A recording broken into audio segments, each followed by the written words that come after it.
శ్రీ మహాగణాధిపతయే నమః, శ్రీమాత్రే నమః. మాచిరాజు భక్తి ప్రేక్షకులందరికీ నమస్కారం. 2026 సంవత్సరంలో ఆగస్టు 1వ తేదీ నవగ్రహాల్లో శుక్రుడు సింహరాశిలో నుంచి కన్యా రాశిలోకి మారుతున్నాడు. అంటే శుక్రగ్రహానికి కన్యా సంక్రమణం జరుగుతోంది. అలా కన్యా రాశిలోకి ప్రవేశించిన శుక్రుడు మళ్ళీ సెప్టెంబర్ 6వ తేదీ కన్యా రాశిలో నుంచి తులారాశిలోకి మారతాడు. అంటే ఆగస్టు 1వ తేదీ నుంచి సెప్టెంబర్ 5వ తేదీ వరకు నవగ్రహాలలో శుక్రుడు కన్యా రాశిలో ఉంటాడు. ఈ శుక్రుడి కన్యా సంక్రమణము 12 రాశుల వారికి ప్రత్యేకమైన ఫలితాలను ఇస్తుంది. సహజ సిద్ధంగా జ్యోతిష శాస్త్రంలో నవగ్రహాలలో శుక్రుడు దాంపత్య కారకుడు, వివాహ కారకుడు, భార్యాభర్తల మధ్య అనుబంధాన్ని పెంపొందింపజేసే గ్రహము. కళారంగంలో రాణించాలన్నా, సినిమా టీవీ రంగాల్లో మంచి అవకాశాలు రావాలన్నా, సంగీత నాట్య రంగాల్లో లలిత కళల్లో తారాస్థాయికి ఎదగాలన్నా శుక్రుడి బలం కావాలి. అలాగే అందానికి సంబంధించిన వ్యాపారాలు, టెక్స్టైల్, లేడీస్ ఎంపోరియం, బొటిక్ లాంటి వ్యాపారాలు, కాస్మెటిక్స్ బిజినెస్, వీటిల్లో లాభాలు రావాలన్నా శుక్రుడి అనుగ్రహం ఉండాలి. శుక్రుడు యోగిస్తే రాజయోగం కలిగి విశేషమైన ధనలాభం కలుగుతుంది. అటువంటి శుక్రుడు సింహరాశిలో నుంచి కన్యా రాశిలోకి మారటం అనేది 12 రాశుల మీద ఎలాంటి ప్రభావాన్ని కలిగింపజేస్తుందో ఈ వీడియోలో మనం తెలుసుకుందాం. తదుపరి ధనుస్సు రాశి. ధనుస్సు రాశి వాళ్ళకి ఆగస్టు 1వ తేదీ శుక్రుడు కన్యా రాశిలోకి ప్రవేశించగానే, శుక్రుడి కన్యా సంక్రమణం జరగగానే ధనుస్సు రాశి నుంచి చూసుకున్నప్పుడు ధనుస్సు, మకరం, కుంభం, మీనం, మేషం, వృషభం, మిథునం, కర్కాటకం, సింహం, కన్య. శుక్రుడి సంచారంలో మార్పు జరిగిన కన్యా రాశి 10వ రాశి అవుతుంది. అంటే ధనుస్సు రాశి వాళ్ళకి వాళ్ళ రాశి నుంచి చూసుకున్నప్పుడు 10వ స్థానంలోకి శుక్రుడు వస్తున్నాడు. ఈ 10వ స్థానాన్ని దశమ స్థానం అనే పేరుతో పిలుస్తారు. 10వ స్థానమైనటువంటి కన్యా రాశిలోకి శుక్రుడు వస్తున్నాడు కాబట్టి ధనుస్సు రాశి వాళ్ళకి అది 10వ స్థానం అవుతుంది. కాబట్టి ధనుసు రాశి వాళ్ళకి ఆగస్టు 1 నుంచి సెప్టెంబర్ 5వ తేదీ వరకు 10వ స్థానంలో ఉన్నటువంటి శుక్రుడు ఎలాంటి ఫలితాలు ఇస్తాడో జ్యోతిష శాస్త్ర గ్రంథాలలో ఒక ప్రమాణ శ్లోకం ద్వారా చెప్పారు. ఆ ప్రమాణ శ్లోకం పరిశీలిస్తే 10వ స్థానంలో ఉన్నటువంటి శుక్రుడికి సంబంధించి జ్యోతిష శాస్త్రంలో ఏ శ్లోకం చెప్పారంటే, వ్యాకులం చైవ నిస్సత్వం అర్ధనాశం రిపోద్భయం స్త్రీ సౌఖ్య హానిమాప్నోతి దశమస్తే భృగోస్సుతే అంటూ శ్లోకం చెప్పారు. ఈ శ్లోకంలో ఉన్న అర్థాన్ని పరిశీలిస్తే, వ్యాకులం చైవ నిస్సత్వం అంటే 10వ స్థానంలోకి శుక్రుడు రాగానే ధనుస్సు రాశి వాళ్ళకి మనోవ్యాకులత పెరుగుతుంది, అంటే మనసుకు చింత పెరుగుతుంది. అలాగే నిస్సత్తువ, శరీరంలో శక్తి లేకపోవటం, శక్తి క్షీణించిపోవటం, ఇటువంటివన్నీ కూడా జరుగుతాయన్న అర్థంలో శ్లోకంలో వ్యాకులం చైవ నిస్సత్వం అంటూ చెప్పారు. అలాగే అర్ధనాశం రిపోద్భయం అన్నారు. అర్ధనాశం అంటే అర్థం అంటే ధనం, ధననాశం కలుగుతుంది. కాబట్టి ధనాన్ని ఖర్చు పెట్టేటప్పుడు ధనుస్సు రాశి వాళ్ళు ఈ సమయంలో చాలా జాగ్రత్తగా ఆలోచించి, రూపాయి ఖర్చు పెట్టేటప్పుడు 10 సార్లు ఆలోచించి ఖర్చు చేసుకోవాలి, లేకపోతే ధనపరంగా నష్టం కలుగుతుంది. రిపోద్భయం, రిపోద్భయం అంటే శత్రు భయం అని అర్థం.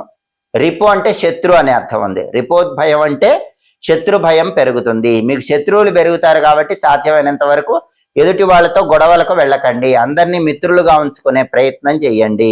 అందుకే ఇక్కడ అర్ధనాశం రిపోద్భయం, ధన నష్టము, శత్రు బాధలు పెరుగుతాయని శ్లోకం మనకు చెప్తోంది.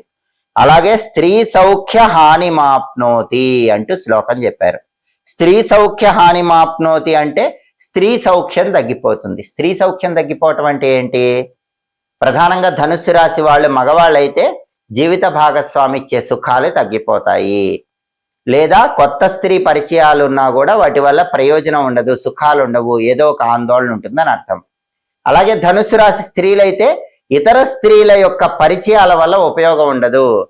ఎవరైనా స్నేహితురాళ్ళు ఉంటే వాళ్ళ వల్ల ఏదో ఒక ఇబ్బందులు వస్తూ ఉంటాయి. కాబట్టి ఇతర స్త్రీ పరిచయాల విషయంలో ధనుస్సు రాశి వాళ్ళు జాగ్రత్తగా ఉండాలి. స్త్రీలైనా పురుషులైనా ఎవరికైనా స్త్రీ సౌఖ్య హాని మాప్నోతి, స్త్రీల వల్ల సౌఖ్యము తగ్గిపోతుంది, హాని కూడా ఒక్కొక్కసారి కలుగుతుంది. కాబట్టి ధనుస్సు రాశి పురుషులైనా స్త్రీలైనా ఇతర స్త్రీలతో పరిచయాల విషయంలో ఈ సమయంలో కొంచెం జాగ్రత్తగా ఉండాలి, లేకపోతే వాళ్ళ వల్ల హాని కలుగుతుందని ఇక్కడ శ్లోకం చెప్తోంది. దశమస్తే భృగోస్సుతే అంటే 10వ స్థానంలో ఉన్న శుక్రుడు ఈ ఫలితాలు ఇస్తాడు అని శ్లోకం మనకు చెప్తోంది. కాబట్టి ధనుసు రాశి వాళ్ళకి ఆగస్టు 1 నుంచి సెప్టెంబర్ 5 వరకు 10వ స్థానంలో ఉన్న శుక్రుడి వల్ల మనసుకు బాధగా ఉండటం, శరీరానికి శక్తి లేకపోవటం, అలాగే ధనపరంగా నష్టపోవటం, శత్రు బాధలు పెరగటం, జీవిత భాగస్వామితో విభేదాలు రావటం, విచారం ఎక్కువగా ఉండటం, స్త్రీ సుఖం తక్కువగా ఉండటం, ఇటువంటివన్నీ కూడా వస్తాయి. కాబట్టి శుక్రుడిచ్చే వ్యతిరేక ఫలితాలన్నీ తొలగింపజేసుకోవాలంటే ధనుసు రాశి వాళ్ళు శుక్రుడికి సంబంధించిన శక్తివంతమైన పరిహారాలు చేసుకోవాలి. ఆ పరిహారాలు చేసుకుంటే ఆగస్టు 1 నుంచి సెప్టెంబర్ 5 వరకు శుక్రుడిచ్చే వ్యతిరేక ఫలితాలన్నీ తొలగింపజేసుకోవచ్చు. ఆగస్టు 1వ తేదీ నవగ్రహాలలో శుక్రుడు సింహరాశి నుంచి కన్యారాశిలోకి మారగానే, శుక్రుడి కన్యా సంక్రమణం జరగగానే, ఈ శుక్రుడి కన్యా సంక్రమణం 12 రాశులలో కొన్ని రాశులకు అనుకూల ఫలితాలు ఇస్తుంది, కొన్ని రాశులకు వ్యతిరేక ఫలితాలు ఇస్తుంది.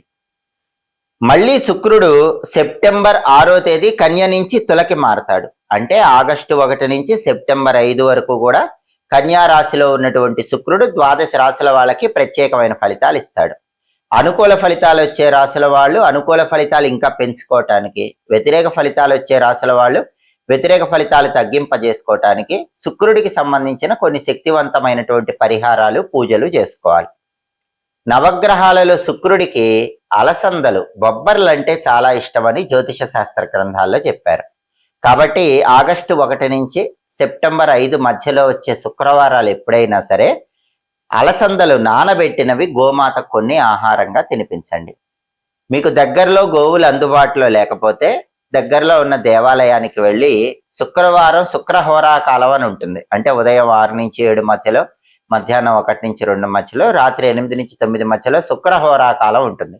ఆ శుక్రహోరాకాలం ఉన్న సమయంలో 1.25 కేజీ అలసందలు అంటే బొబ్బర్లు, శుక్రుడికి ఇష్టమైన రంగు తెలుపు రంగు కాబట్టి తెల్లటి వస్త్రంలో మూటగట్టి అక్కడ దేవాలయంలో బ్రాహ్మణులకు, పండితులకు దానం ఇచ్చుకోండి. అప్పుడు శుక్రుడు అనుకూల ఫలితాలు ఇస్తుంటే అవి రెట్టింపు అవుతాయి, వ్యతిరేక ఫలితాలు ఇస్తే తగ్గిపోతాయి. కాబట్టి శుక్రగ్రహానికి ప్రీతికరమైన ఈ అలసందలు, బొబ్బర్లు నానబెట్టి ఆవుకైనా తినిపించండి, లేదా పంతులు గారికి దానమైనా ఇవ్వండి. ఈ సమయంలో వచ్చే శుక్రవారాలు ఈ పరిహారం చేసుకోవాలి. అలాగే శుక్రుడికి ప్రీతికరమైన స్నానాన్ని కూడా జ్యోతిష శాస్త్ర గ్రంథాల్లో చెప్పారు. నవగ్రహాలలో శుక్రుడికి సుగంధ ద్రవ్యాలు అంటే ప్రీతిపాత్రము అని ప్రామాణిక జ్యోతిష గ్రంథాలన్నింటిలో కూడా చెప్పారు. కాబట్టి శుక్రవారాలు స్నానం చేసే నీళ్లలో కొద్దిగా పన్నీరు కలుపుకొని స్నానం చేయండి. సెంట్ కొద్దిగా నీళ్లలో వేసుకొని ఆ నీళ్లతో స్నానం చేస్తే శుక్రుడి అనుగ్రహం కలుగుతుంది. అలాగే శుక్రుడికి కుంకుమ పువ్వు అంటే కూడా చాలా ఇష్టం. కుంకుమ పువ్వు పొడి కొద్దిగా స్నానం చేసే నీళ్లలో కలుపుకొని ఆ నీళ్లతో స్నానం చేస్తే అనుకూల ఫలితాలు వస్తాయి.